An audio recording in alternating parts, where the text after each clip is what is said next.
Bismillahirrahmanirrahim. Assalamualaikum warahmatullahi wabarakatuh. Waalaikumsalam warahmatullahi wabarakatuh. Alhamdulillahirabbil alamin. Wassalatu wassalamu ala asrofil anbiya'i wal mursalin wa ala alihi wa ashabihi ajmain. Allahumma rabbi shrah li sadri wa yassir li amri wahlul 'uqdatam min lisani yafqahu qawli, amma ba'du. Ya ayyuhan nas, qad ja'akum mau'izatun min rabbikum wa shifaa'un lima fis sudur wa hudan wa rahmatun lil mu'minin. Al-ayat. Alhamdulillahirabbil alamin. Bapak Ibu dan saudaraku semuanya yang dirahmati oleh Allah, amin. Hari ini kita bisa silaturahim talabil ilmi selepas kita berpuasa hari ini, dan alhamdulillah kita bisa menjalankan sholat wajib dan sholat tarawih. Mudah-mudahan amal soleh kita diterima oleh Allah Ta'ala. Amin amin ya rabbal alamin. La haula wala quwwata illa billahil azim. Alhamdulillah, tema saat ini adalah makna puasa,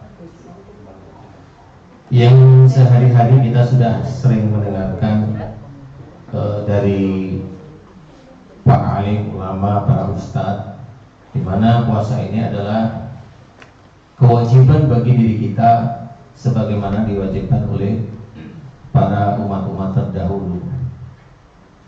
Ya ayyuhalladzina amanu kutiba alaikumusiyam kama kutiba alal ladzina min qablikum la'allakum tattaqun.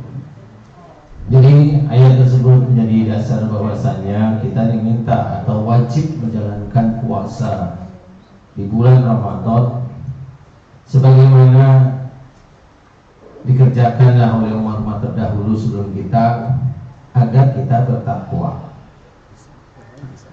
Nah, esensi puasa selama ini yang banyak diterangkan adalah kalau bisa puasanya tidak hanya puasa yang menahan lapar dan menahan haus, tetapi puasa menahan semua godaan nafsu yang ada di dalam tubuh kita, yang ada di dalam otak kita, yang ada di dalam hati kita. Ya ayyuhalladzina amanu, kita harus memahami bagaimana sebenarnya esensi puasa itu. Esensi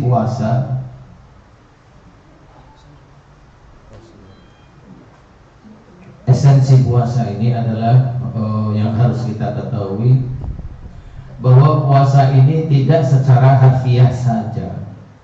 Puasa ini sebenarnya dikuasakan adalah nafsu kita untuk tidak kita ubah. Dan bulan Ramadan ini adalah bulan kasih sayangnya Allah kepada kita umat Islam khususnya. Jadi sebagaimana kita di bulan-bulan sebelumnya, kita itu masih melakukan dosa, masih melakukan maksiat. Dari mulai kita yang berkata kasar, dari mulai kita yang sering suudzon, itu terus sekali hampir setiap hari kita kerjakan. Kemudian dari kalau mamanya melihat sesuatu nggak cocok, maunya marah. Kemudian kalau mendengarkan sesuatu dinasehatin dari orang yang memang kita tidak suka, kita jengkel, nggak mau. Kalau kita mendengar sesuatu yang kita tidak kerjakan, yaitu fitnah dari orang lain, kita maunya marah langsung dan melakukan pekerjaan-pekerjaan yang tidak baik. Nah, disitulah kita mengerjakan setiap saat, setiap hari di luar bulan Ramadan. Dan hal ini kita belum paham betul bahwa bagaimana bulan Ramadan itu kita harus menyadarinya. Dan bulan Ramadan ini memang bulan yang penuh ampunan. Jadi kita harus menyadari bahwasanya di bulan Ramadan inilah kita memang diminta oleh Allah Ta'ala ampunan. Jadi di sini Allah sudah memberikan ampunan kepada kita, tetapi jangan terus kita berleha-leha, terus merasa kita itu di bulan penuh ampunan ini pasti Allah mengampuni kita. Tetapi kalau memang kita itu tidak memohon ampun kepada Allah Ta'ala, gimana Allah mau memberikan ampunan? Yang jelas itu kita harus tahu wasari'u ila maghfiratin min rabbikum. Jadi di bersegeralah kamu ke dalam ampunan Allah. Tetapi kalau kita memang tidak minta ampun kepada Allah Ta'ala, ya Allah akan diem aja. Sebagaimana kalau maunya kita puasa, yang kita puasakan hanya lapar kita, hanya haus kita, ya kita hanya dapatnya di situ aja. Jadi tidak terus mamanya kalau bulan puasa semuanya diampuni semua, nggak bisa seperti itu. Ada orang yang mamanya dia puasa lapar, menahan haus mamanya, tetapi dia masih memaki-maki orang. Dan kalau mamanya ada orang yang memang dia berpuasa beneran, tetapi dia betul-betul menjalankan perintah Allah dengan berkata yang baik, tidak mencaci orang lain. Kalau kita difitnah, kita itu malah mendoakan dengan baik. Ini sangat beda dengan orang yang berpuasa tapi dia ngomong gak karu-karuan, marah-marah di jalan. Nggak bisa ini disamakan tetapan. Nggak bisa yang disamakan dengan iman yang sudah tertib bagus dengan iman yang masih belang-belantang seperti itu, nggak bisa. Tetap kita harus berpikir bagaimana puasa kita itu nanti sah di mata Allah Ta'ala, ya, menahan lapar dan haus, dan juga sah untuk nafsu-nafsu kita itu tidak kita ubah. Nah, inilah esensi puasa. Nah, dari mana sebenarnya puasa ini harus kita ketahui? Yang paling gampang adalah Rasulullah Muhammad SAW itu diturunkan di muka bumi ini untuk memperbaiki akhlak. Nah, puasa ini adalah salah satu hal yang memang di rasa sayangnya Allah kepada kita. Rasa sayang yang dulunya kita itu berapa bulan itu kacau balau, di sholat sih, tapi masih aja melakukan maksiat umpamanya, masih aja melakukan sujud umpamanya, masih aja marah umpamanya, masih aja mencari uang itu nakal, licik dan sebagainya. Nah, di sinilah bulan Ramadan Allah menentukan salah satu bulan yang sangat bagus bagi kita umat Islam. Tetapi kita juga jangan merasa sombong, jangan merasa hebat kalau kita itu memang disayang oleh Allah Ta'ala. Tetap ada yang harus kita kerjakan, harus ada yang kita kerjakan, yaitu mencegah bicara yang baik. Kita mencegah sehingga otak kita berpikir yang baik. Kita belajar untuk mendengarkan sesuatu nasihat itu enak di telinga. Kalau mamanya kita mendengar sesuatu yang tidak enak, ya jangan dongkol hati kita. Ya. Kalau kita biasanya kalau mamanya dinasihatin oleh ustadz mau, tapi kalau dinasihatin temannya enggak mau. Apalagi kalau dia sudah mamanya merasa belajar di pesantren mamanya, atau dia belajar di ustadz hebat, dia bilang teman-temannya dia selalu meremehkan. Sama seperti itu. Itu juga nanti akan dinilai oleh Allah Ta'ala puasanya itu bagaimana. Dikasih nasihat malah kemintal, sama aja seperti itu, itulah sombong. Dan itu tetap akan dinilai oleh Allah Ta'ala menjadi suatu perbuatan yang kurang baik. Nah, esensi puasa itu benar-benar harus kita perhatikan. Walaupun Allah itu sayang kepada kita di bulan Ramadan ini, walaupun bulan ini penuh ampunan, bulan penuh rahmat, tetapi harus kita song-song. Bulan Ramadan tidur aja. Katanya tidur itu apa? Ibadah. Ya kalau tidur itu sunnah atau apa namanya? Kalau bisa saya lebih agak bicara sedikit agak kasar itulah sunatullah. Sunatullah itu tidur. Tetapi kalau memang ini dasarnya memang hobinya tidur, ya tidak menjadi sunatullah, memang agak keset. Jadi kita harus mengetahui diri kita itu keset apa enggak. Kalau memang diri kita keset, wah gara-gara puasa nih badan lemes, enggak, yang lain-lain puasa juga nggak apa-apa kan gitu ya. Jadi harus ada motivasi. Nah, inilah yang kita harus menyadari bahwa puasa itu esensinya menjaga seluruh tubuh.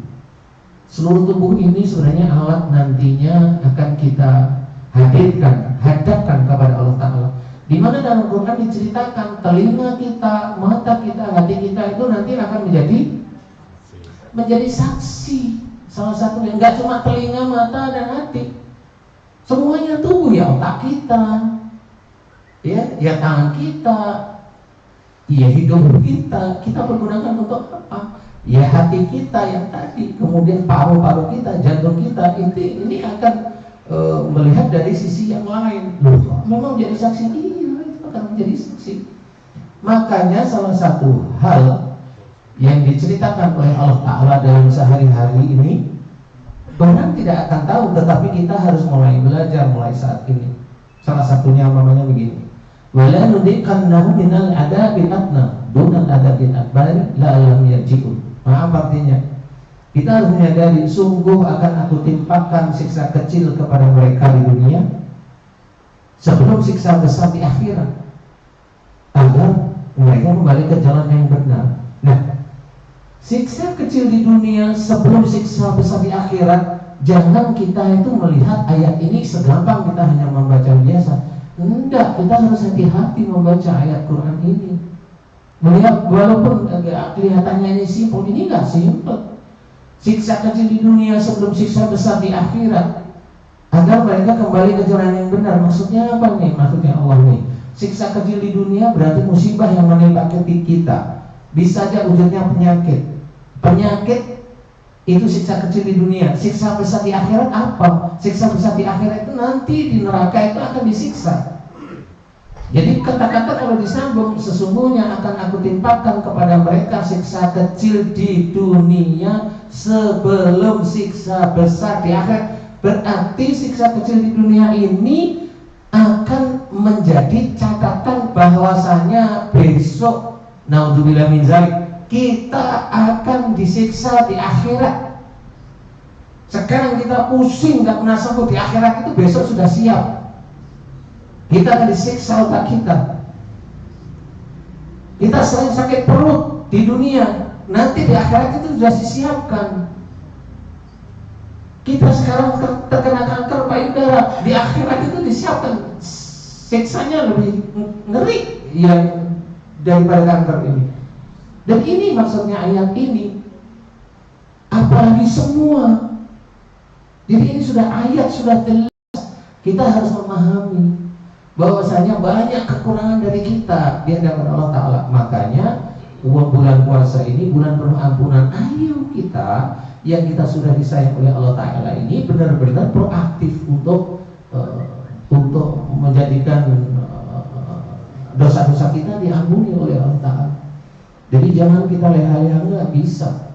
Umpamanya seseorang nih, dia bulan puasa, seneng sih bulan puasa, tetapi dia bangga kalau dia itu setiap hari ngisi kultum di masjid beda-beda. Bangga hatinya. Nah, bangga hatinya itu kemudian jadilah itu kesombongan. Yaitu dosa lagi. Benar, dia bisa siar. Pada waktu siar dia lupa karena dia harus harus ngeset kata-katanya sehingga jamaahnya paham. Tetapi setelah itu dia bangga. Nih, aku nih jadwal kultum saya di masjid-masjid ini. Nah, sudah itu sombong. Nah, itu sudah masuk. Kalau yang namanya orang sombong sudah dijelaskan di dalam Quran bahwa orang sombong itu nanti akan disesatkan oleh Allah Ta'ala.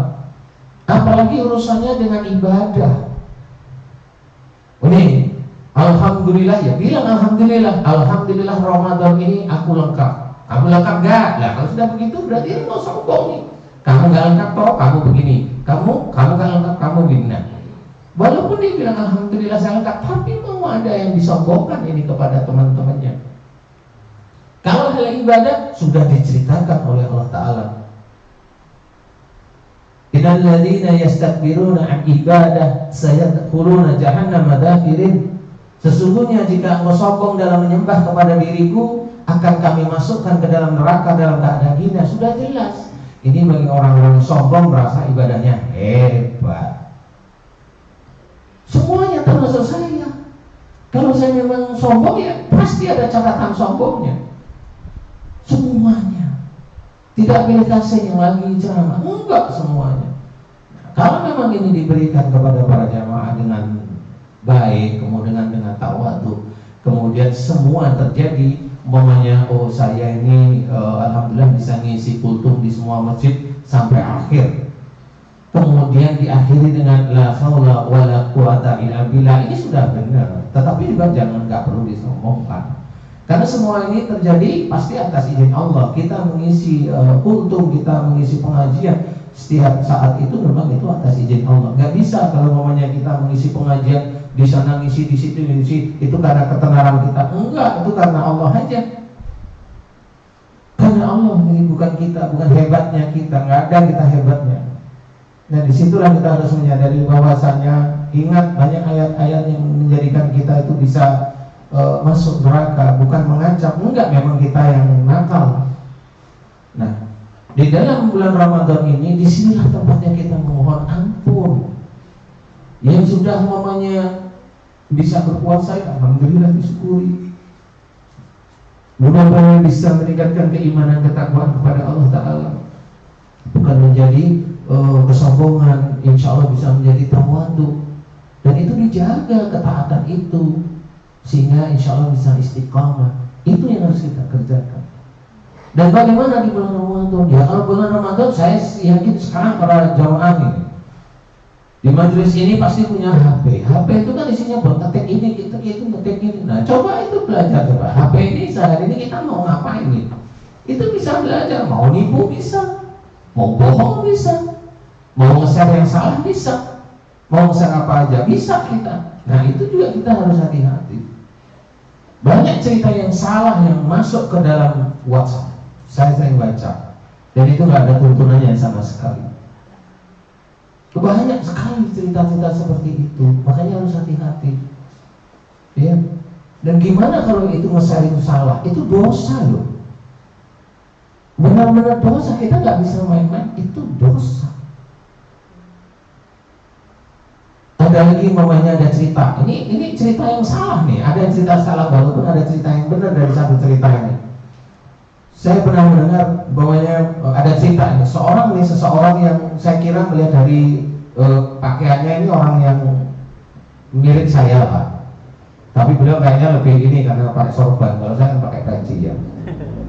Jadi cerita bahwasanya ada seseorang yang mau masuk surga. Ini cerita di video nih.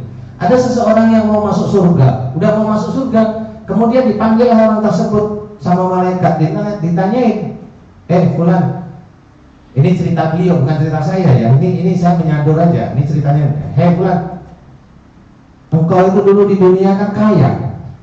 Kenapa istrimu cuma satu? Si yang katanya mau masuk surga ini bilang, saya takut sama istri saya. Malaikat bilang, kalau kamu takut sama istrimu, masuk neraka sana, gak usah masuk surga. Cerita di sini ada yang benar dan ada yang salah. Yang benar adalah pada waktu dia menceritakan takut sama istri, itu sudah benar. Sudah benar. Karena kalau takut sama istri berarti itu takutnya hampir mirip dengan Allah Ta'ala walaupun beda. Tetapi kalau takut kita berlebih kepada istri kita, ya sama, kita mulai menuhankan istri kita. Ada yang kita takutin. Padahal istri ini nafkahnya dari kita, kan gitu. Bajunya dari kita, makan dari kita, ya kan? Lah kenapa kita harus takut sebagai seorang imam? Betul cerita itu betul. Tapi cerita yang kurang betul adalah ada seseorang yang mau masuk surga dipanggil oleh malaikat. Ini kita nggak tahu. Dikira ini ceritanya benar-benar aja. Padahal kalau saya lihat, ini cerita salah nih. Padahal pada waktu dihisab di yaumul kiamah oleh Allah Ta'ala, kebaikan sebesar biji zarah aja tercatat baik, benar nggak? Keburukan sebesar biji zarah juga tercatat dengan baik. Kalau istilah sudah dihisab oleh Allah Ta'ala, orang ini kalau dia mau masuk surga, ya masuk surga. Kalau dia mau masuk neraka, ya masuk neraka. Kenapa ada cerita, ada ini si fulan mau masuk surga, dipanggil sama malaikat, disuruh masuk neraka. Pertanyaan kita adalah, ini orang ngarang cerita berarti nggak yakin sama Allah Ta'ala, betul nggak? Betul. Nggak yakin, berarti ini dengan Allah Ta'ala sendiri aja nggak yakin. Coba. Ini di-share kemana-mana. Ini fitnah kepada Allah Ta'ala. Gimana dosa kita coba? Bertumpuk kalau sudah fitnah kepada Allah. Astagfirullahaladzim, saya nggak bisa bayangin gimana. Namanya fitnah dari orang biasa itu bisa menjadi dosa jariah, dosa yang tidak pernah putus. Apalagi pada Allah, nggak yakin dengan Allah. Dan ini menjadi ketawaan sama orang-orang. Nah, inilah sebenarnya banyak yang dari grup-grup itu nge-share yang sebenarnya tidak penting. Makanya banyak para ulama yang benar-benar saya lihat itu belajar itu jangan lewat medsos. Saya ketawa aja, memang benar sebenarnya. Ini belajar ini memang benar belajar gitu loh ya. Jadi jangan lewat medsos dikira itu benar, dikira kamu salah ini. Nggak bisa kayak gitu. Ini fitnah kepada Allah Ta'ala. Apa yang dikerjakan Allah berarti tidak benar dong. Benar ya? Istilahnya kalau beliau itu mau ditanya, ini dihisab nggak sama Allah Ta'ala kan? Gimana? Beliau bisa jawab nggak seperti itu? Jawabannya bingung pasti. Ini belum kayaknya. Kok pakai kayaknya sih? Ya sudah mau masuk surga berarti udah dihisab. Nah ini yang sebenarnya tidak boleh. Kita harus menyadari bahwa banyak cerita yang banyak salah. Ya nggak semuanya salah sih. Ada yang baik, ada yang mengajak ke baik, ada. Tapi ada beberapa yang saya lihat itu ini salah, nggak boleh seperti ini. Jadi istilahnya itu akidah dijadikan bercandaan, nggak boleh. Itu akhirnya itu ada di dalam Quran. Jadi istilahnya itu agama Allah itu akan menjadi Allah. Itu nggak boleh. Dan itulah kita sebenarnya. Dengan kita itu tidak melihat, tidak berpikir, ya itulah kita. Kalau kita lakukan terus-menerus, alhamdulillah misalnya, itulah yang menakutkan. Makanya kita harus paham. Jadilah kita orang baik. Jadi puasa di bulan Ramadan ini, puasa kita itu harus betul-betul menahan dari bicara yang kasar. Allah sudah menceritakan kok. Fabirahmati minallah lintalahum walaupun tafadhal garidal qabilat fadluni hawrik. Maka dengan rahmat Allah lemah lembutlah kamu kepada mereka. Ini gak di bulan Ramadan aja, semuanya disuruh oleh Allah Ta'ala untuk lemah lembut kepada siapapun. Jika kamu bersikap keras lagi berhati kasar, maka mereka akan jauh dari sekitarmu. Sudah jelas. Jadi kalau sikap kita keras, hati kita kasar, ya orang gak mau sebenarnya. Dengan kita gak mau. Ini sudah dijelaskan oleh Allah Ta'ala. Makanya kita harus belajar bagaimana kita itu berkata itu lemah lembut. Jangan ngompor-ngomporin seperti itu. Kemudian cara berpikir kita ya harus positif. Kita diberi otak, emang kita bisa ini gimana coba? Coba sekarang kalau memang kita hubungkan dengan salah satu hal aja, umpamanya kita hubungkan dengan salah satu ayat, la in syakartum la azidannakum, ya. Itu lebih ngeri lagi. Jika kita itu bersyukur, maka Allah itu akan menambah nikmat, betul kan? Nah kalau kita kufur, sesungguhnya siksa Allah amat pedih. Sudah sangat jelas dan itu umum. Tapi maksudnya apa? Maksudnya adalah kalau memang belum tahu, ayo kita bedah. Yang namanya bersyukur berarti Allah memberikan kenikmatan, betul nggak? Nah kita itu sudah diberi nafas setiap saat oleh Allah Ta'ala. Kita itu tiap pagi dibangunkan, dikembalikan roh kita di dalam tubuh kita, bangun. Sebelum kita bangun, kita itu dijaga, jantung kita itu masih gerak, darah kita masih jalan, nafas kita juga gak ada yang ngerem. Ya? Pertanyaan saya, apakah memang kita itu sering bersyukur dengan keadaan seperti itu? Padahal itu kenikmatan dari Allah Ta'ala. Nah kalau kita itu tidak pernah bersyukur satu persatu, yaitulah yang dikatakan kufur. Dan kalau itu kufur berarti siap-siap aja pasti Allah akan menyiapkan siksa pedih untuk kita. Pasti itu sudah. Makanya kenapa ada orang sakit tadi? Ya karena memang itu. Dia lalai menjaga mulutnya, sehingga mulutnya hanya mulut yang kasar. Dia lalai menjaga mulutnya, kalau bicara tenaganya sampai ngeden-ngeden umpamanya. Padahal memang itu juga bisa, insya Allah gitu. Nah, apalagi dia lalai pikirannya harusnya dipergunakan untuk positif. Dia lalai kalau telinganya difungsikan harus menerima nasihat itu dengan lapang dada. Kemudian kalau mendengarkan fitnah tetap didengarin. Kalau fitnah itu memang sudah terjadi, berarti Allah mengizinkan fitnah tersebut terjadi. Ya sudah terjadi, ya sudah diterima, nggak usah marah. Diterima dengan sama seperti Rasul menerima sesuatu yang kurang pas pada waktu itu, pada saat itu tetap diterima. Alhamdulillahirabbil alamin, la haula wala quwwata illa billah. Nah itu sudah meyakini bahwa semua ini terjadi atas Allah. Berarti apa yang terjadi pada kita saat itu berarti saat itu yang terbaik untuk kita. Gak usah gerundel. Dia tetap diterima baik dengan lapang dada. Lo ngapain harus gerundel? Ini semuanya dari Allah Ta'ala. sholat alhamdulillah bisa, berdoa alhamdulillah bisa, puasa alhamdulillah bisa. Nggak usah berunding. Kalau kita menginginkan kita bertakwa, kan gitu ya. Nah inilah yang harus kita ketahui, bahwasanya puasa esensinya itu nggak cuma sekedar menahan lapar dan haus. Esensi puasa itu seperti itu. Makanya kalau ada orang yang sakit sebelum bulan Ramadan, kemudian dia niatkan Allah Ta'ala pada waktu itu dia akan melakukan puasa Ramadan, puasa wajib, itu bisa aja sakitnya disembuhkan oleh Allah Ta'ala. Disembuhkan oleh Allah Ta'ala karena niatnya mau melakukan puasa di bulan Ramadan. Dan dia sudah niat, walaupun dalam hatinya tidak terucap, dia belajar untuk ngerem semua nafsu. Bisa kok sama Allah Ta'ala penyakitnya itu tidak dimunculkan. Itu Allah. Dan banyak kasus yang biasanya mah kok tiba-tiba sudah niat besoknya alhamdulillah sembuh. Dia itu Allah. Walaupun nanti habis bulan Ramadan sakit lagi, lah ya karena memang kelakuannya belum sempurna beneran. Jadi ya normal, dia harus menerima keadaan seperti itu. Nah, jamaah yang dirahmati oleh Allah, amin. Kita harus menyadari bahwasannya esensi puasa itu harus betul-betul kita pahami sehingga kita biar dikatakan takwa oleh Allah, bukan oleh sekeliling kita yang menilai kita Allah. Jadi nggak perlu ada orang menyanyi, wah si kamu itu hebat puasa ini, nggak perlu. Kalau memang dia bilang, oh kamu hebat, oh ini kamu hebat, oh kamu gini hebat, kamu bisa begini hebat, cukup satu kata, walillahil hamd. Ya, segala puji dan keagungan hanya milik Allah. Jadi kita itu hanya perantara, sehingga kita bisa menjaga agar kita itu tidak sombong. Semua milik Allah. Semua milik Allah.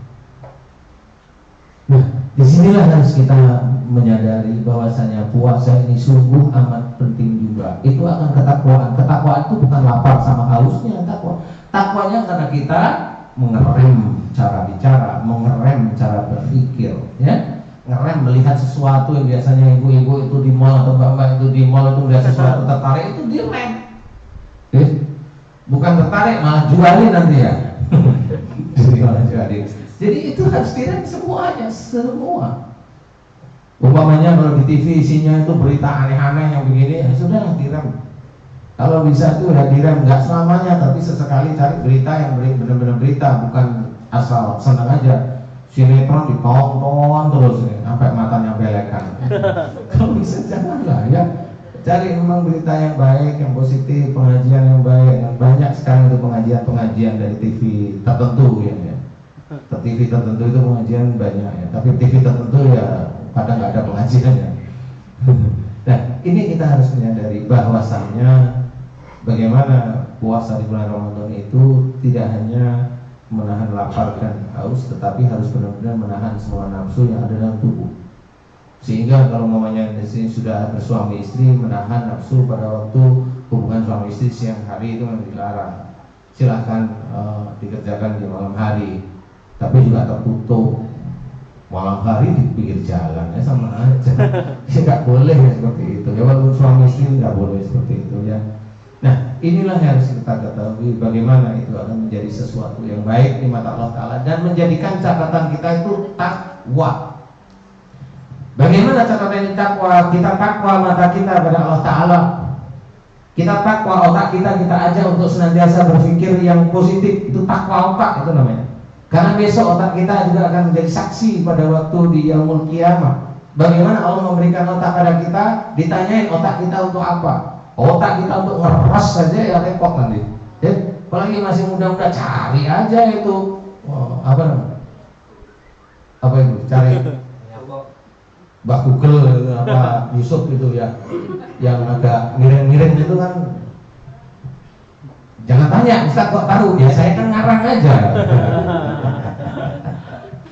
Saya ngarang aja, barangkali itu ada. Alhamdulillah saya enggak sih. Enggak salah ya. Saya enggak salah. Enggak, insya Allah. Jadi kita harus belajar seperti dan itu kalau bisa seterusnya, jangan di bulan Ramadan aja, seterusnya. Karena pada waktu di bulan Ramadan semua umat Islam itu dia akan belajar jadi orang baik. Tapi setelah bulan Ramadan, bulan Syawal dan bulan-bulan selanjutnya, ini orang pada kembali pada habitatnya.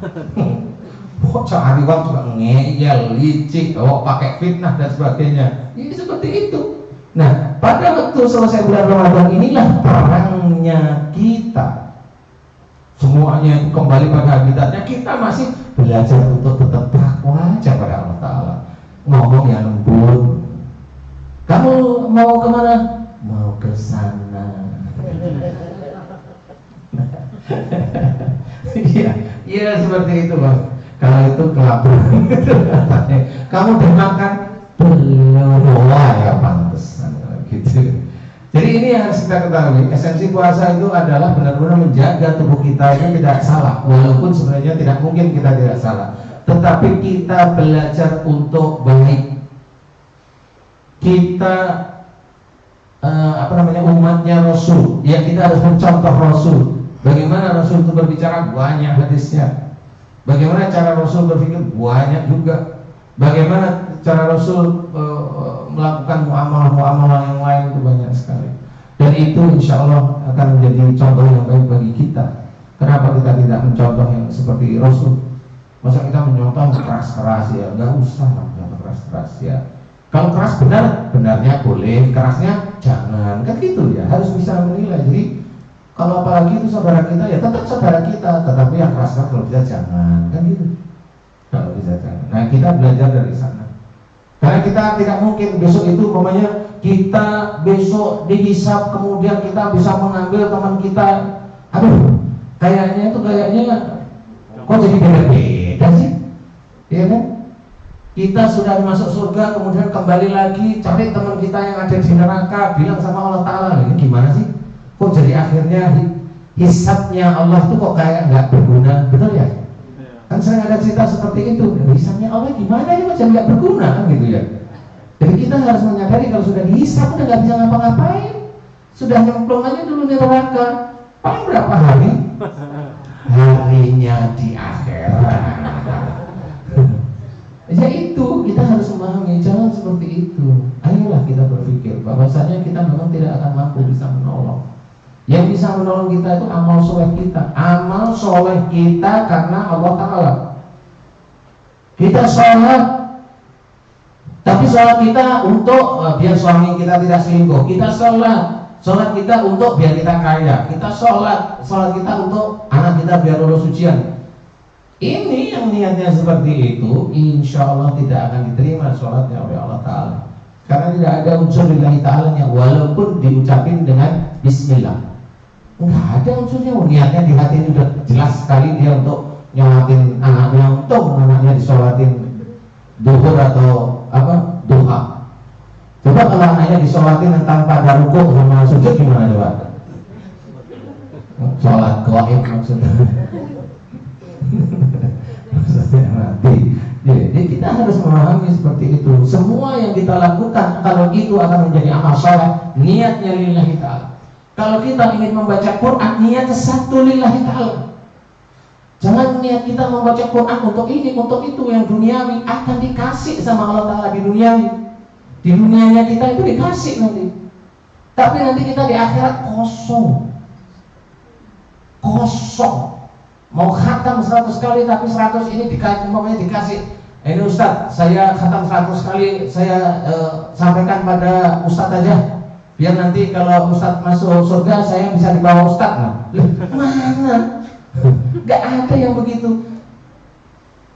Seseorang melakukan kebaikan yaitu untuk bagi dirinya sendiri, dan seseorang melakukan kejahatan, keburukan yaitu untuk dirinya sendiri.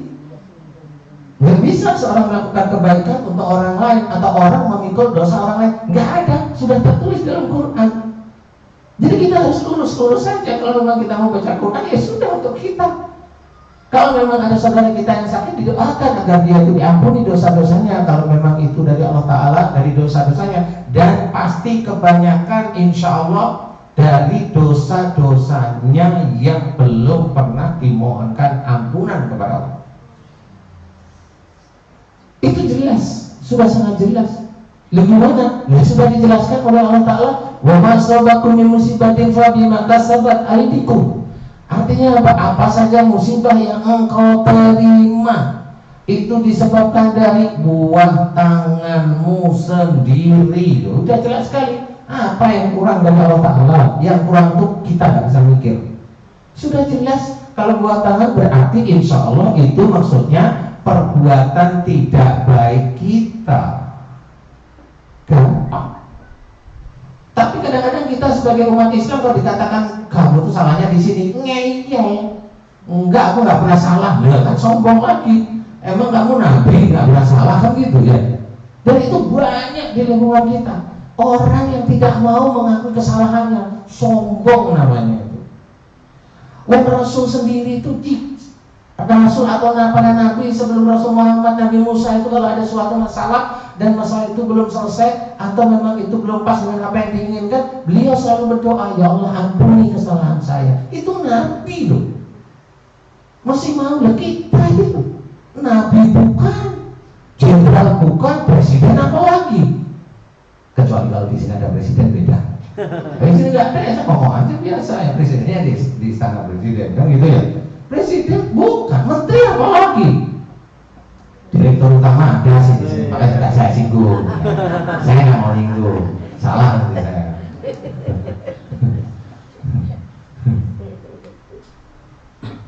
Padahal dekat sama Pak Presiden, ada salah lagi nanti ya.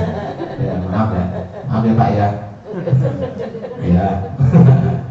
Jadi intinya kita harus menyadari nggak ada yang boleh sombong bahwa seseorang salah itu normal sebenarnya. Kalau kita tidak mau mengakui kesalahan kita, dosa-dosa kita diingatkan harusnya itu disyukuri. Itu fungsi telinga, itu fungsi otak. Kalau kita maunya, enggak masalah, berarti telinganya itu menolak, otaknya menolak, hatinya tidak mengimani. Berarti dia merasa dia yang benar, dia hebat, dia jagoan, dia Superman. Kalau cewek dia Wonder Woman, aku pengen lihat. Wonder Woman aku pengen lihat ya. Pengen tapi masih belum. Nah, disinilah harus kita pahami, nggak ada orang yang sempurna. Jadi kalau sudah umpamanya dia sakit, itu dari perbuatan kita sendiri. Itulah yang diinginkan oleh Allah Ta'ala sebenarnya. Jika seseorang itu salah, ya mohon ampun. Untuk kuncinya hanya di situ. Orang dosa salah, mohon ampun. Orang dosa salah, diem aja nggak mohon ampun ya. Kapan Allah mau mengampuni? Betul nggak? Lalu kita itu umpamanya saya mau ketemu juragan saya, bos saya mau pinjam uang, betul ya? Kalau saya ketemu sama bos saya cuma saya pertolongi, makanya dipukul saya, nggak dikasih uang, betul nggak? Tapi yang saya sekarang bilang sama bos mohon maaf nih, saya lagi nggak ada uang, saya boleh nggak pinjem atau minta uang bos? Bahkan itu kan jelas kata-katanya, betul nggak? Bosnya ya, oh iya berapa gitu. Sama kalau orang salah itu harus mohon ampun kepada Allah Ta'ala.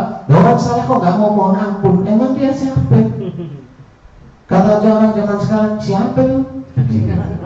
Saya ikut anak saya, siapa lu? Ya seperti itu. Nggak ada yang digubris dari kita. Kita itu masih manusia penuh dosa. Nah, disinilah kita harus menyadari bahwasanya esensi puasa itu adalah mempuasakan nafsu yang ada di dalam tubuh kita. Sering-seringlah mohon ampun kepada Allah Ta'ala. Kalau mohon ampun itu harus jelas. Kalau memang jelas itu kita itu lupa, ya Allah jika otak saya itu sering aku bikin suudon, ampuni kesalahan dan dosa otak saya. Udah itu nafsunya sendiri. Ya Allah jika telinga saya itu panas jika mendengar fitnah, jika itu saya dosa, saya mohon ampun dosa atas telinga saya. Kan itu. Ya Allah jika selama ini jantung ini aku pergunakan untuk mengalirkan darah ke seluruh tubuh, tapi untuk emosi, aku mohon ampun kesalahan dan dosa saya. Kan gitu.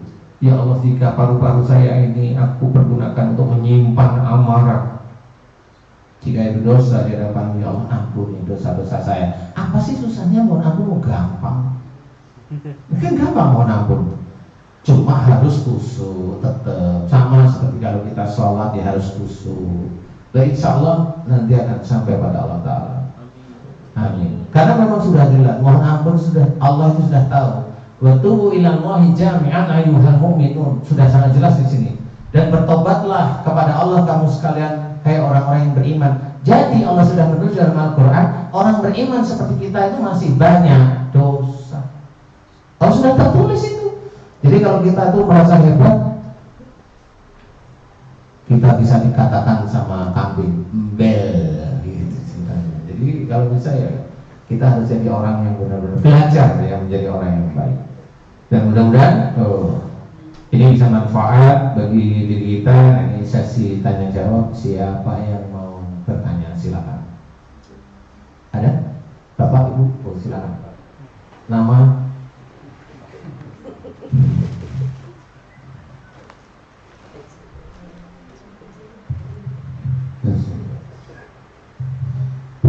Assalamualaikum warahmatullahi wabarakatuh. Waalaikumsalam. Terima kasih atas kesempatan yang diberikan kepada kami, Pak Ustadz. Saya ingin bertanya sedikit. Dalam beberapa hadis itu ada disebut ketika bulan Ramadan tiba, maka pintu-pintu surga dibuka, pintu neraka ditutup, setan-setan dibelenggu, kan gitu Pak Ustadz. Nah, Iya. saya pikir begini, mohon maaf ini Pak Ustadz. Oh iya, Bapak. Setan itu dibelenggu atau tidak dibelenggu juga saya nggak bisa lihat. Jadi, pertanyaan saya begini Pak Ustadz, apa sebenarnya makna yang terkandung dari hadis ini sehingga kita tidak menjadi kufur hadis misalnya? Iya. Iya. Itu yang pertama. Yang kedua, bagaimana kiat-kiatnya untuk menghadirkan bulan Ramadan itu selain di bulan-bulan yang bukan Ramadan itu Pak Ustadz. Terima kasih atas kesempatannya. Assalamualaikum warahmatullahi wabarakatuh. Waalaikumsalam warahmatullahi wabarakatuh. Iya, ini pertanyaan sekali, tapi belum banyak yang tahu. Ya memang para alim ulama insya Allah sudah pada tahu. Tapi saya mencoba menjelaskan begini. Jadi intinya adalah pintu surga dibuka, pintu neraka ditutup. Itu sebenarnya kiasan. Jadi bukan pintu surganya dibuka semua, nerakanya ditutup. Pertanyaannya siapa yang mau masuk surga dan siapa juga yang mau keluar dari neraka, kan gitu ya.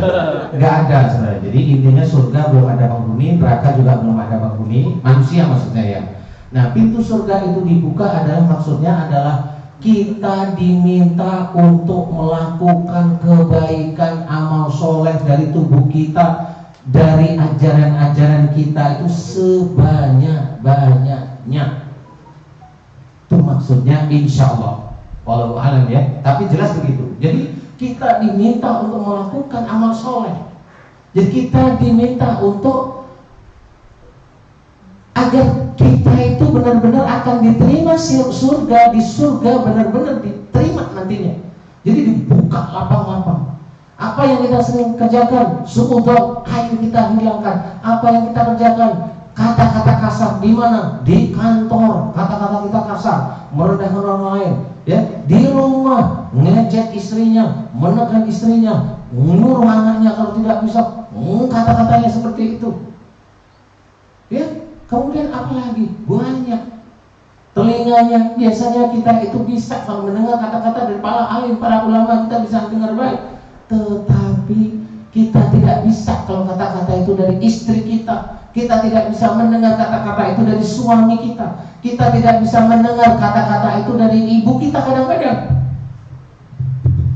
Kita tidak bisa mendengar. Dan itu sebenarnya ada suatu kesalahan. Makanya kita diminta, pintu surga dibuka adalah itu kiasan bahwasanya kita diminta melakukan amal soleh sebanyak-banyaknya. Baik dari tubuh kita yang saat ini kita lakukan dengan ngerem, kalau bisa menghentikan nafsu-nafsu yang tidak baik.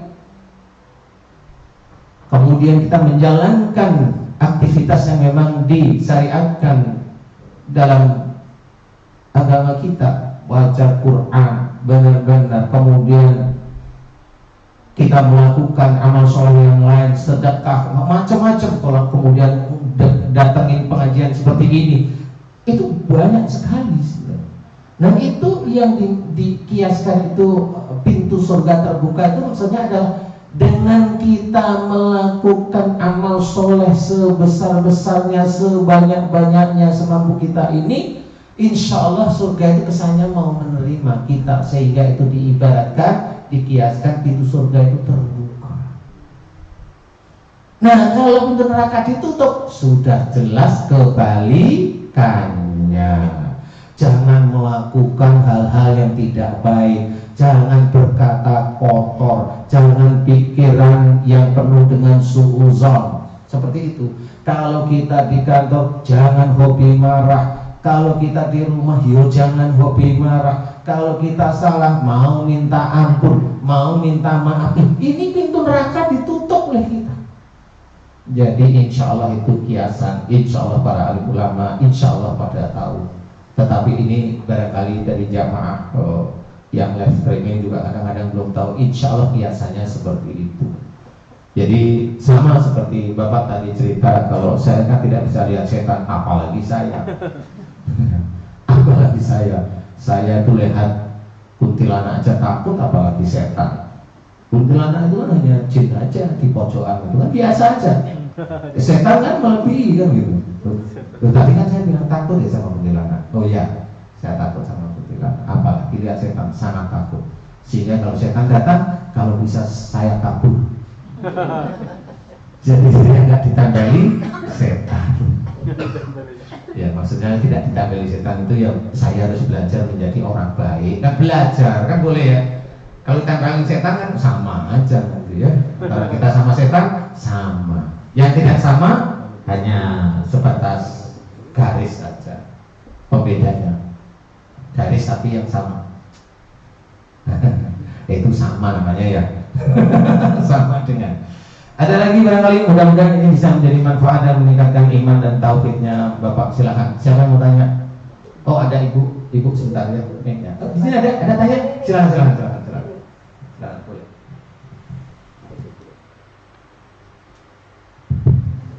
Assalamualaikum warahmatullahi wabarakatuh. Waalaikumsalam warahmatullahi wabarakatuh. Ustaz, saya mau bertanya untuk kan di dalam surah Al-Qadar ya diturunkannya Al-Qur'an itu pada 17 Ramadan. Ya, yang dimaksud Lailatul Qadar itu seperti apa dan orang yang kriteria akan mendapatkan Lailatul Qadar itu seperti apa? Makasih Ustaz. Assalamualaikum warahmatullahi wabarakatuh. Waalaikumsalam warahmatullahi wabarakatuh. Ini pertanyaan yang susah sekali ya. Yang paling gampang saya jawab begini, mau dimatiin nih mic-nya? Iya. Yang paling gampang saya jawab begini. Kalau Lailatul Qadar itu seperti apa saya belum pernah lihat ya, insya Allah ya. Karena saya tidak tahu. Yang bisa melihat dan merasakan dan jelas sudah dijelaskan itu Rasulullah Muhammad SAW.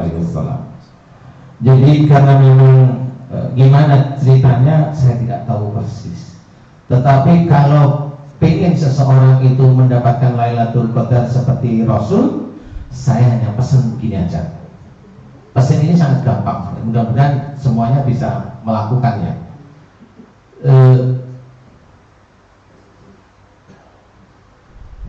Lakukanlah apa yang dilakukan Rasul, dan itu aja.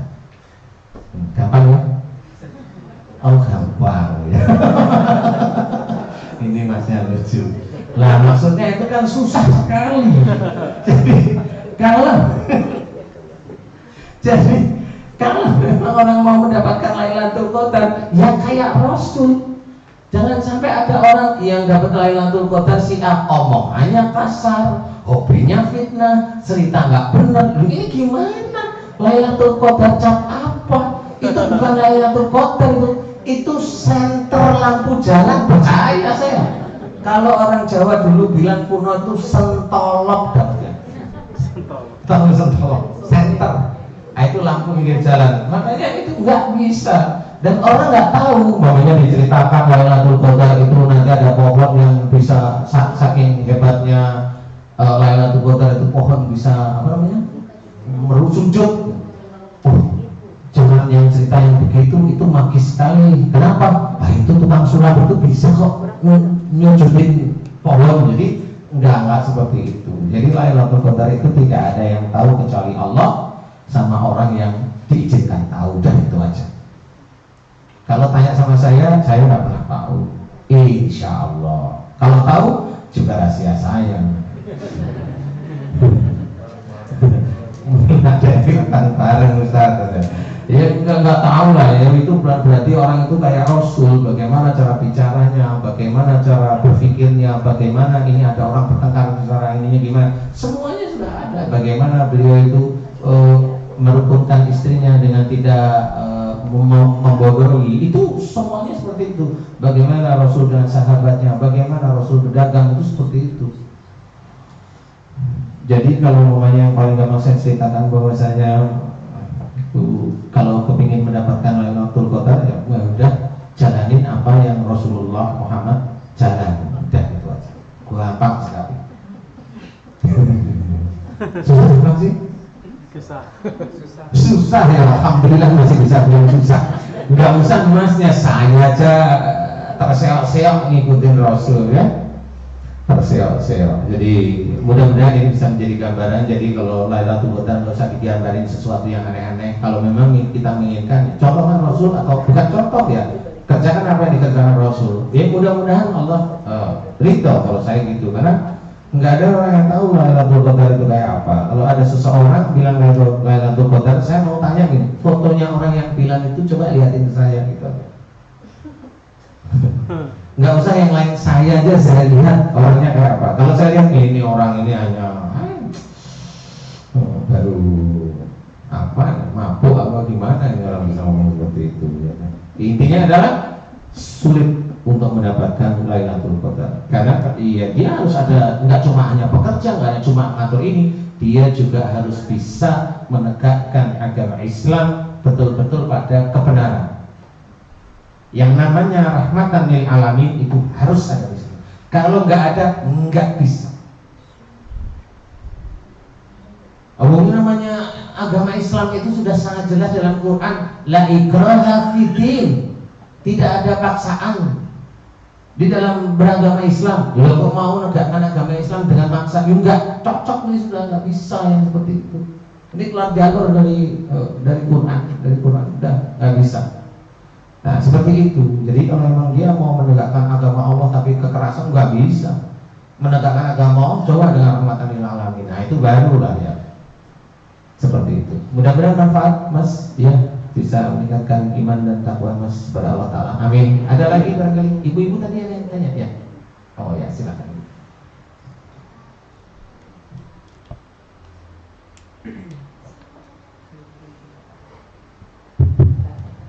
Assalamualaikum warahmatullahi wabarakatuh. Waalaikumsalam warahmatullahi wabarakatuh. Terima kasih Pak Ustadz. Saya ingin menanyakan Pak Ustadz, kita memperbanyak ampunan. Apa kaitannya dengan sholat taubat Pak Ustadz? Apakah dengan sholat taubat itu kita ada ampunan dari Allah atau gimana Ustadz? Terima kasih Ustadz. Iya, Ibu, sebagian para ulama itu melihat dari sisi hadisnya sholat sunat taubat itu ada yang bilang memang tidak ada, tapi ada sebagian bilang ada, tapi sebagian kecil. Tetapi yang jelas taubat itu tidak harus dengan sholat, tapi taubat itu adalah dengan perilaku. Jadi sebagian ulama bercerita bahwa taubat itu dengan perilaku, dan dia berjanji di sini di hatinya, kemudian dia tidak menjalankan semata-mata karena Allah Ta'ala, insya Allah itu yang dikatakan taubat. Ya sama seperti bagaimana itu dalam Quran jelaskan, illal ladina tabu wa aslahu wa bayyanu fa ulaika atubu alaihim. Jadi dalam satu ayat ini diceritakan illal ladina tabu, mereka yang telah taubat, wa aslahu, dan melakukan perbaikan, kebaikan, wa bayyanu, memberikan nasihat kebenaran tentang Al-Quran, tentang hadis, boleh ya. Langsung dijawab oleh Allah Ta'ala, faulaika atubu alaihim, maka tobat mereka yang aku terima. Jadi tobat itu insya Allah dari sisi Quran ini memang jelas tobat itu niat dia tidak melakukan, kemudian dia melakukan kebaikan. Jadi yang dia melakukan keburukan dia ganti dengan kebaikan langsung karena Allah Ta'ala. Kemudian dia juga sudah memberikan nasihat-nasihat kebenaran dari Quran. Nah insya Allah tobatnya beliau ini yang diterima oleh Allah Ta'ala. Jadi kalau itu ada memang mau sholat sunat tobat, kalau itu masih dalam pergunjingan mending gak ada deh, karena itu juga dianggap tidak kuat dasar hadisnya. Tapi ya silahkan kalau mau milih silahkan. Tapi kalau saya, insya Allah saya enggak.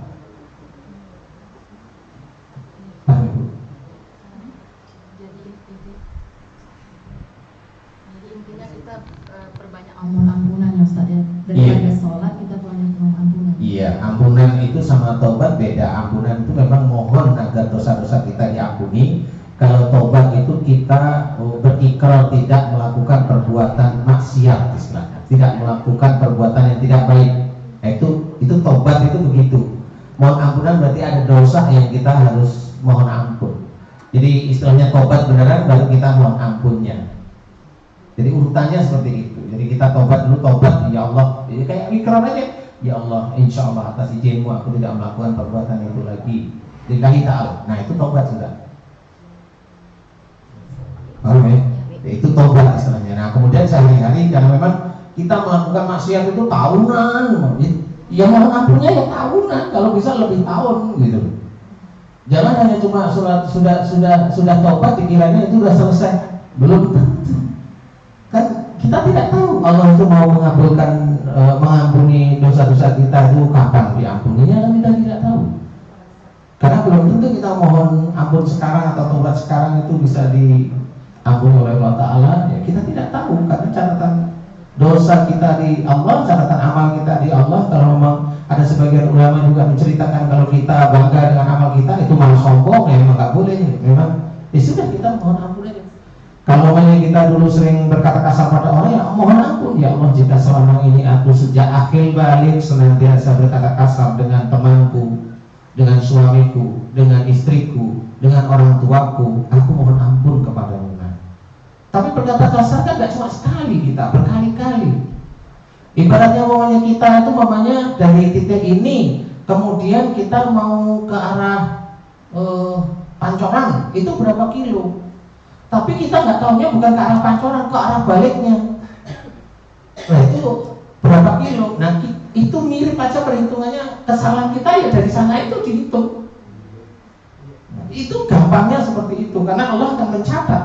Dosa kita itu akan dicatat oleh Allah Ta'ala dengan sangat teliti. Karena pada waktu kita melakukan kebaikan sebesar biji zarah atau melakukan keburukan sebesar biji zarah itu Allah akan mencatat. Makanya kita minta ampun itu terus saja mohon ampun. Dan Allah menyukai seperti itu. Kalau memang kita sudah tidak melakukan lagi, tetapi kita itu tetap mohon ampun, tunggu nanti Allah itu memberikan ampunan. Ya tahunya kita nanti di yaumul kiamah. Loh, kok saya belum diampuni ya, berarti kita main-main waktu itu. Tapi kalau ada, alhamdulillah saya diampuni ya, disyukuri aja. Ibu istilahnya, jadi nggak usah terlalu ini, jadi kita harus rajin untuk memohon ampun. Nggak usah ibu ajak semuanya, termasuk juga ini untuk saya. Memang kita harus banyak mohon ampun kepada Allah Ta'ala. Mudah-mudahan permohonan ampunan atas dosa-dosa kita yang diterima oleh Allah Ta'ala. Amin. Mudah-mudahan manfaat bagi iman dan taufidan kita. Amin. Amin. Amin.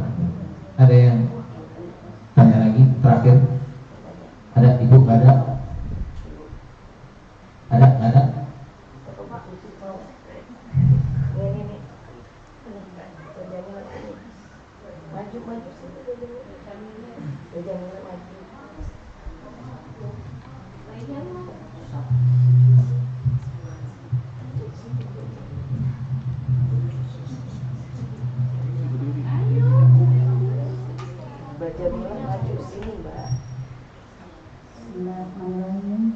Assalamualaikum warahmatullahi wabarakatuh. Waalaikumsalam warahmatullahi wabarakatuh. Mau menanyakan Pak Ustaz, kejadian yang sedang terjadi di masyarakat yaitu kejadian begal dan geng motor yang akan membalas dendam karena rekan-rekannya sebanyak tertangkap dan ada juga yang dibakar. Itu bagaimana kita mensikapinya dalam kehidupan kita ini? Pertanyaannya hanya itu. Itu aja. Oh, ibu ini ikut geng motor mana?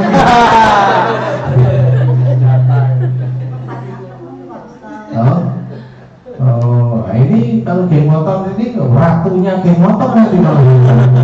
Tapi bagus kalau ikut geng motor jangan hura-hura, malah diajak sholat, diajak puasa gitu malah bagus ya. Jadi sebenarnya kalau yang kita pikirkan adalah kalau senantiasa kita melakukan kebaikan kepada Allah Ta'ala, niatnya benar-benar karena Allah, kemudian kita juga belajar menjadi orang baik semampu kita. Kalau diberi masukan, kita juga mau mendengarkan nasihat. Dan kalau kita melakukan terus-menerus setiap hari, insya Allah ya, dan jelas Allah akan melindungi kita. Jadi insya Allah, karena pasti Allah akan tidak suka hambanya yang baik itu akan terluka istilahnya. Orang yang terluka berarti dia memang pernah melakukan kesalahan. Jadi kalau orang taunya dia orang baik, ya baik di depan kita kan gitu, sama aja seperti dia sholat loh, tapi sebenarnya dia di luar sana dia ngapain kan kita juga tidak tahu. Yang tahu hanya Allah Ta'ala. Dan pada waktu seseorang itu memang terkena, yaitu memang ujian bagi mereka yang terkena. Bagaimana mereka bisa terkena? Bisa aja mereka itu dengan orang tua itu ya galak. Itu kan kita nggak pernah tahu. Dia pernah sering atau memaki orang tuanya, ya di situ yang ada dibalas oleh Allah Ta'ala. Jadi kalau memang kita betul-betul tertib menjalani kebaikan-kebaikan seperti yang dicontohkan oleh Rasul, kemudian menjalankan ibadah-ibadah yang wajib maupun sunnah, ya, belajar di sana berakhlak yang baik, berakhlak yang mulia, ya insya Allah kita akan diselamatkan terus. Nggak usah kita aja, nanti sampai anak-anak kita itu akan diselamatkan oleh Allah Ta'ala. Kalau ayah ibunya memang orang baik, anak kita insya Allah akan menjadi anak-anak yang soleh dan soleha, insya Allah. Dan itu yakin bahwa Allah itu pasti akan mampu. Tapi kalau kita itu merasa orang tuanya orang baik, kalau dinasihatin marah ya kita belum baik berarti. Orang baik itu kalau dinasihatin diterima, lapang dada, tersenyum, tidak jengkel. Kemudian kalau habis dinasihatin besok ketemu melengos, itu berarti marah namanya. Kemarin kelihatan tersenyum tapi bohong senyum. Tidak tulus, menyakitkan. Sakitnya itu di sini. Alhamdulillah, ini sudah terakhir. Ada lagi barangkali?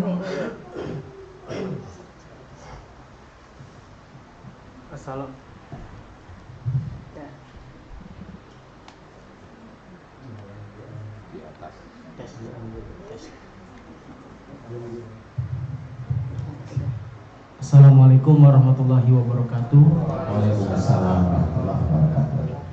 Pak Ustadz, saya ingin bertanya. Dalam surat Al-Hujurat dikatakan, Ya ayuhan nas, inna khalaqnakum min dzakari wa untha wa ja'alnakum su'uban wa qabaila lita'arufu inna akramakum indallahi atqakum. Nah, Pak Ustadz, bagaimana caranya untuk lita'arufu di sana? Bagaimana Pak Ustadz? Terima kasih. Iya, sebenarnya kita harus menyadari. Artinya apa coba yang lain dijelasin dong? Kan nggak tahu.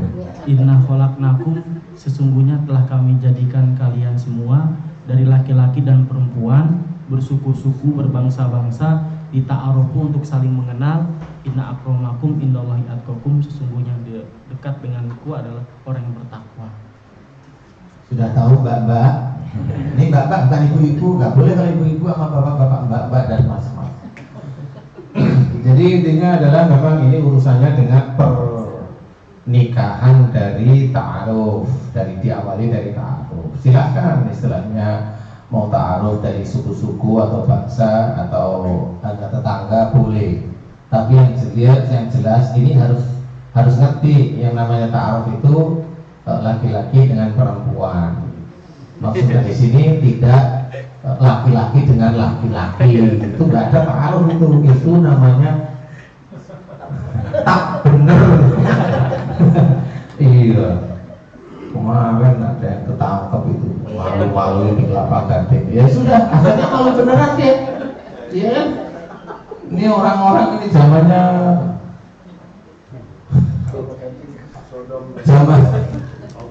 bangsa Sodom itu masih aja terlahir di zaman sekarang. Tapi sudah nggak apa-apa. Ya memang di situ akhirnya dia dipermalukan, ya. Hatinya disesatkan oleh Allah Ta'ala, nggak apa-apa. Itu memang unsur ta'aruf boleh. Kemudian inna akramakum indallahi orang-orang yang mulia di hadapan gua ada orang-orang yang bertakwa. Nah, bertakwa itu ya itu, kita mentakwakan mata kita, mentakwakan mulut kita, mentakwakan otak kita. Jadi takwa itu tidak hanya sholat aja dikatakan bertakwa, boleh. Tetapi ini nggak bisa langsung dikatakan semuanya terus bagus, belum tentu. Jadi sholatnya ya dia takwa sholat kan gitu. Habis sholat namanya dia marah-marah, nah kan mulutnya salah lagi, nggak apa-apa. Sholatnya bisa dinilai oleh Allah Ta'ala baik, tapi mulutnya pada waktu berkata-kata tidak baik, ya dia dapat tidak baiknya. Kemudian kalau dia puasa, dia diterima oleh Allah Ta'ala. Di tengah-tengah puasa belum buka, maunya dia berkata tidak baik, berarti itu mengurangi nilai prosentase puasanya. Jadi semuanya akan oleh Allah Ta'ala akan dinilai benar-benar oleh Allah Ta'ala. Jadi kita harus menyadari bahwa yang namanya takwa, kita menjalankan apa yang ada dalam Quran penuh, itu takwa. Gampang ya? Oh susah, alhamdulillah bisa susah. Saya juga susah. Saya bilang gampang itu sebenarnya untuk memotivasi aja. Sebenarnya susah. Ya alhamdulillah sudah paham mas. Alhamdulillah, takwa itu banyak hal. Jadi intinya takwa itu satu-satu boleh. Kita takwa dari sisi mana boleh. Dari sisi mana boleh. Maksudnya dari sisi mana itu takwa sholat boleh, takwa puasa boleh, takwa kita husnudzon boleh, takwa kita tidak icik boleh, takwa kita sedekah boleh. Dari mana aja bisa. Tetapi jangan lupa bahwa kita manusia yang masih melakukan perbuatan-perbuatan dosa. Nah itu harus kita ingat. Nah itu yang harus kita tutup. Sebagaimana tadi dikiaskan itu pada waktu di bulan Ramadan, pintu surga dibuka, pintu neraka kita tutup. Yang punya neraka itu ya kita sendiri sebenarnya. Paham kan? Yang punya surga ya kita sendiri. Bukan kita punya surga, maksudnya itu yang mengarahkan kita bisa masuk surga dan masuk neraka, yaitu kita sendiri. Itu maksudnya. Insya Allah sudah klop semua. Berarti kita rukun ya. Alhamdulillah rukun. Ada pertanyaan terakhir barangkali terakhir. Ada ibu, bapak barangkali? Ada yang mau tanya tentang asam urat barangkali? Berdiri ibu. Berdiri ibu. Ibu ya ini ya. Oh ya silakan. Assalamualaikum warahmatullahi wabarakatuh. Waalaikumsalam warahmatullahi wabarakatuh. Tentang surat Rod ayat 11 tentang malaikat yang menjaga kita itu. Terus kalau sampai terjadi kecelakaan itu berarti malaikat terlepas diri apa gimana? Karena anak saya habis kecelakaan. Kecelakaan terus ngapain bu? Ya, yang itu Pak, yang patah kaki. Oh yang patah kaki. Oh ya. Besok malaikatnya itu kalau bisa mohon pada Allah Ta'ala disuruh jaga kakinya. Ibu itu jangan lucu banget toh. Jadi intinya malaikat penjaga ini bukan jaga kaki, bukan jaga ini. Malaikat penjaga itu maksudnya bisa roket, bisa hatib, bisa. Sebenarnya di dalam tubuh manusia itu ada malaikat, cuma memang tidak pernah disebutkan. Karena fungsi dari jantung itu siapa yang gerakin? Sebenarnya gerakin juga malaikat. Atas perintah siapa? Atas perintah Allah. Paru-paru siapa yang gerakin? Ya malaikat. Atas perintah siapa? Perintah Allah. Kaki siapa yang gerakin? Ya ada malaikat di situ. Atas perintah siapa? Perintah Allah. Lah kalau kaki diajak jalan yang ngawur, ya itu tadi. Berarti sebenarnya bukan persoalan malaikatnya ngikutin manusia yang belum bisa mengerek sesuatu yang tidak baik. Kalau mamanya putranya ibu atau putrinya ibu ini kecelakaan, kakinya patah, berarti putra atau putrinya ibu ini agak susah dinasehati. Saya tidak tahu betul apa enggak. Oh putri, agak susah nggak dinasehatin itu putrinya? Pakai ini dong, pakai ini. Ngeyel Pak Ustaz. Betul ya. Jadi kalau dikasih tahu orang tuanya ngeyel, susah gitu. Ya, sebetulnya baik ya. Itu Ya, yang mana? kakinya kan kaki kanan ya yang kena. Oh, kaki kanan yang kena. Sebetulnya dia tuh berbakti, cuman ya gitu kalau udah prinsipnya dia itu kita kayaknya jadi ibu tuh kayaknya kalah aja sama dia gitu. Iya. Ya alhamdulillah tabrak harus disyukuri. Karena dengan tak berani itu barangkali memang Allah masih sayang putri ibu. Sehingga kalau sudah tahu di sini apa yang kecelakaan kaki itu urusannya dengan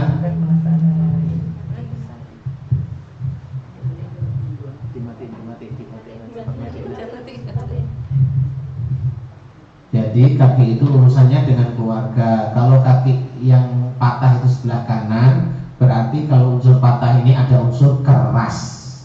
Berarti kalau anak muda ini patah kakinya, berarti ini kalau dikasehatin tentang hidupnya, pokoknya sehari-hari tentang kehidupan oleh orang tuanya, biasanya ngeyel walaupun dia benar, tetapi ngeyel walaupun baik, tetapi ngeyel. Paham ya Bu? Jadi itu gambaran aja dari Allah Ta'ala. Jadi Ibu harus memahami bahwasanya ya itulah gambaran Allah itu nyentil istilahnya pada putri Ibu. Mudah-mudahan setelah patah itu beliau paham, kemudian kembali ke jalan Allah, mulai mau ngikutin nasihat-nasihat orang tuanya. Enggak apa-apa patah, ya. Masih untung nggak meninggal, kan gitu. Ibu mudah-mudahan ini manfaat bagi keimanan dan ketakwaan Ibu ya. Amin. Alhamdulillah. Mari pengajian ini kita tutup dengan doa. Mudah-mudahan doa kita diijabah oleh Allah Ta'ala. Amin. Bismillahirrahmanirrahim. Alhamdulillahirabbil alamin. Allahumma shalli ala Muhammad wa ala alihi wa sahbihi ajma'in. Asyhadu an la ilaha illallah wa asyhadu anna Muhammadan Rasulullah. Ya Allah, alhamdulillah Engkau telah banyak memberikan kepada kami nikmat. Alhamdulillah ya Allah, Engkau telah banyak memberikan kami nikmat yang tidak bisa kami hitung satu persatu ya Allah. Alhamdulillahirabbil alamin. Ya Allah, hari ini dan hari-hari yang kemarin sejak kami akhir balik hingga saat ini Engkau telah banyak memberikan kami nikmat yang tidak bisa kami hitung ya Allah. Alhamdulillahirabbil alamin. La haula wala quwata illa billah.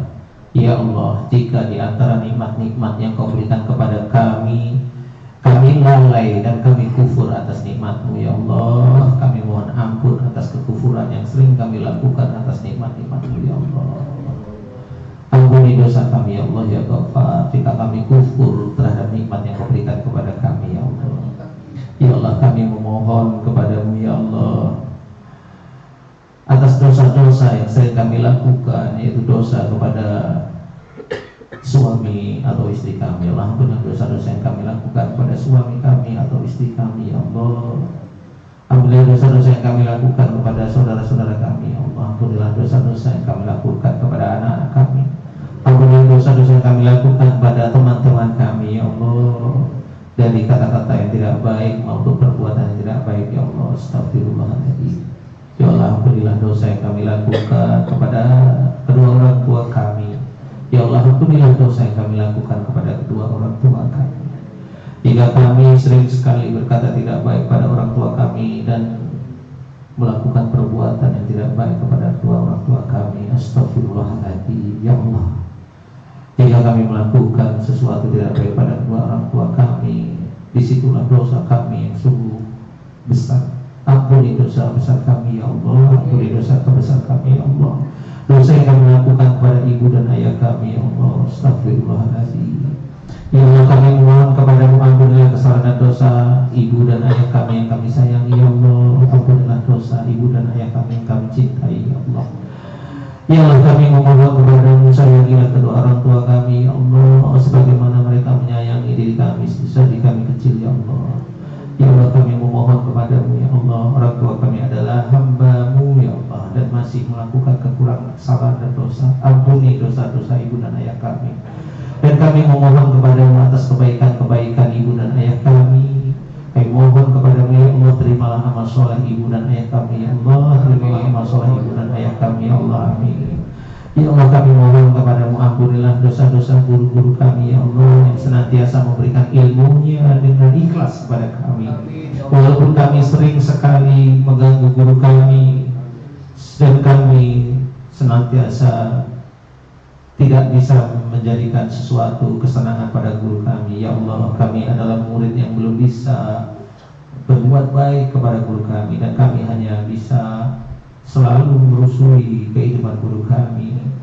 Kami mohon kepadamu ya Allah, ampunilah kesalahan guru-guru kami ya Allah. Beliau dengan ikhlas mendidik kami ya Allah, beliau dengan ikhlas mendidik kami ya Allah.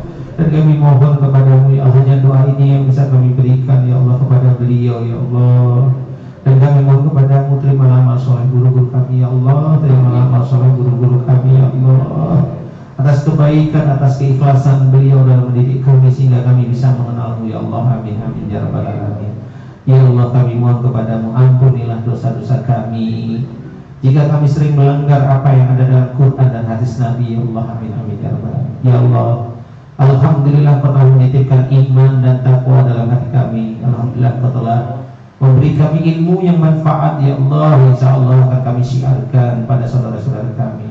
Ya Allah, alhamdulillah Kau telah banyak memberikan kami nikmat dan rizki. Alhamdulillah Kau mengizinkan kami menjalankan syariat-Mu ya Allah. Alhamdulillahirabbil alamin. Ya Allah, kami mohon kepadamu ya Allah, ampunan ya Allah jika kami senantiasa salah dalam melakukan sesuatu di dunia ini. Ya Allah ya Razak, mudahkan kami dalam mencari rezeki yang halal dan thayyib di muka bumi ini ya Allah, agar hati kami tenang dan tenteram. Kami sebagian kami berikan di jalan-Mu ya Allah. Amin. Ya Allah ya Fattah, mudahkan kami belajar kebenaran dari Al-Quran dan hadis Nabi ya Allah, agar kami bisa menjalankan syariat Islam dengan istiqamah ya Allah. Amin. Ya Allah, kami adalah hamba-Mu yang masih hina di hadapan-Mu ya Allah, masih banyak kesalahan, masih banyak kekurangan dan dosa. Berikanlah kami hidayah-Mu ya Allah, limpahkanlah hidayah-Mu kepada kami ya Allah, agar senantiasa kami beruntung ya Allah. Dan kami mohon kepadamu ya Allah, tingkatkanlah ketakwaan kami kepadamu ya Allah. Amin amin ya rabbal alamin. Ya Allah, kami memohon kepadamu, mudahkanlah segala urusan dunia kami dan akhirat kami ya Allah. Amin. Ya Allah, mudahkan segala urusan dunia kami dan akhirat kami ya Allah. Mudahkanlah segala urusan dunia kami dan akhirat kami ya Allah. Ya Allah, hanya kepadamu lah kami menyembah, dan hanya kepadamu lah kami meminta pertolongan. La ilaha illallah Muhammadur Rasulullah. Rabbana atina fid dunya hasanah wa fil akhirati hasanah wa qina adzabannar. Walhamdulillahirabbil alamin. Alhamdulillahirabbil alamin. Mudah-mudahan doa kita dijawab oleh Allah Taala. Amin. Dan jika ada kesalahan dari tutur kata saya minta maaf sebesar-besarnya. Dan jika ada kebenaran, itu tak lain pada sifat Allah Taala semata. Terima kasih. Mudah-mudahan ilmu yang bisa kita serap ini manfaat bagi keimanan dan ketauhidan kita. Amin. Alhamdulillahirabbil alamin. La haula wala quwata illa billahil aliyyil azim. Terima kasih. Mudah-mudahan nanti bisa pulang dan dilindungi oleh Allah Taala, dan insya Allah kita bisa puasa esok harinya. Mudah-mudahan menjadi catatan amal sholat kita. Amin amin. Amin amin ya rabbal alamin. Terima kasih. Assalamualaikum warahmatullahi wabarakatuh. Waalaikumsalam warahmatullahi wabarakatuh.